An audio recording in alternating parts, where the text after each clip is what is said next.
گیاهشناسان یا بوتانیک‌های تاجیکستان اخیراً چند نمود نوی سیب را به وجود آوردند که با شرایط بلندکوه مطابق بوده میتواند در زمین‌های للمی کوهستان حاصل زیاد دهد.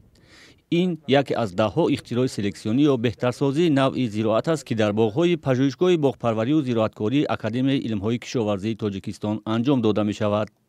عالمان تاجیک در 5 سال اخیر 87 نوع نوی رستنی‌ها را پرورش کردند که به خاک و آب و هوای تاجیکستان مطابق بوده حاصل بیشتر و بهتر می‌دهند. تقریباً نیم این دستاوردها به کارمندان آزمایشگاه اکادمی علم‌های کشاورزی تاجیکستان تعلق دارد. هدف از ایجاد نوع‌های نوی درخت و بوته‌ها همچنین دست یافتن به ذات‌های بهتری رستنی‌ها نامیده می‌شود. وقتی که نو آفریده می‌شود، نقطه‌های اساسی باید به نظر گرفته شود.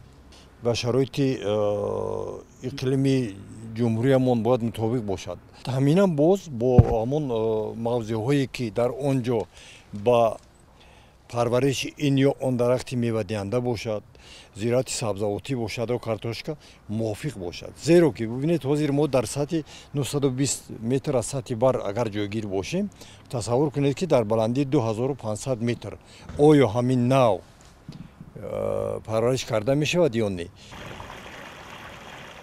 گرمی‌های غیرمنتظره زمستانی، سردی‌های بهار و سیربارشی در تابستان سال‌های اخیر حاصل اکثر درختان میوه‌دهنده را نابود می‌کند. پژوهشگاه باغپروری و زراعتکاری در ناحیه فیض‌آباد دو پایگاه آزمایشی پرورش درخت و زراعت‌ها را دارد که یکی در بلندی 1500 متر و دومین در بلندی 2500 متر از سطح بر جایگیر است. همچون نوع‌های ما در آزمایش قرار داده ایستادیم با مانند نوع ایدریت، کمسپور، فوجی اینکه چون که در منطقه پایانی همینجا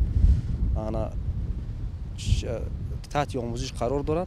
نوعی از بیرون کشور آورده شده را آنها در تک‌پیوندهای قطپه است و مانند تک‌پیوند M106 پیوند گذارنده شده است.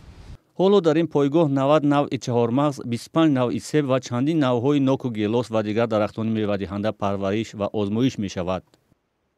فیض‌آبادی، خرمی، چهارمغز قوقاتی میگیم در اینجا که پوچاق ندارد و مغزش بسیار پشتشتنک در اینجا خیلی همینا در این استانسیا اختراع شدند از طرف آلمان.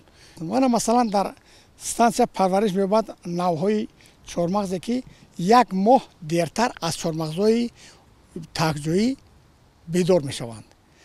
این چی افضلیت دارد؟ مثلا اگر این چهارمغزها قریب همه ساله اگر از تاثیر خنکی بهارانی که برف جولا میبرد در مناطق که ما ضرر بینن، اینا از همه آفت‌ها امین میمانند. بعد همه گذشتن همین آفت‌های طبیعی بعد برگ میکنن.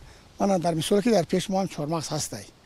دیگر چهارمغزها همه برگ میوه کردگان حاضر این در حالت آرامی هستی. عالمان میگویند بازیافت‌های آنها نباید همچون دستکاری در ترکیب ارثی رستنی‌ها یا جمعی‌ها دانسته شود، زیرا آنها همه تازه‌کاری‌ها را با راه پیوند نوع‌ها عملی می‌کنند تا به ذات‌های بهتری دست یابند.